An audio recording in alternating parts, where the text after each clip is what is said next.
Number one, I would have to do a verdict search to let you know how much it's worth. I would need to know where you are because in some parts of the country, it might be worth, let's say, 500,000. But in other parts of the country, in a different venue, it might be worth 2.5 million, right? I learned that with fusions. For example, in the Bronx, in New York, fusions could be 2 million.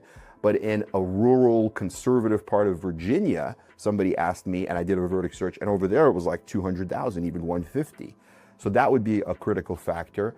And the other thing is, remember, procedures alone do not necessarily have value, or maybe I'm saying it wrong. The right way to say it is like, I can't give you value from a procedure. So for example, one person with a complete avulsion fracture, a complete avulsion of the hamstring tendon with surgery, who doesn't have like any kind of human story, doesn't have any before and after witnesses, doesn't really testify well, just says, yeah, I had the procedure, what can't you do? Maybe I couldn't run.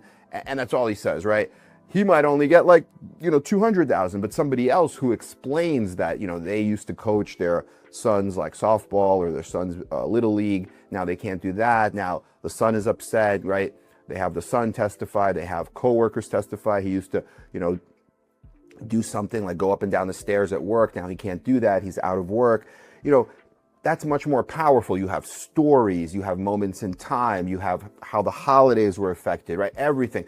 So that particular case, the second case, maybe you'll get 5 million, right? Because the jurors will empathize and sympathize, right? And have compassion for you because they might have a son. They might have, of course, they have a coworker. They understand what it's like not to be able to work, not to be able to provide for their family. And you have themes that you explore, right? So that's why I can't tell you, just by telling me, hey, I have a herniated disc. Well, yeah, sure, one herniated disc could be worth 10 grand and another one could be worth 10 million, right?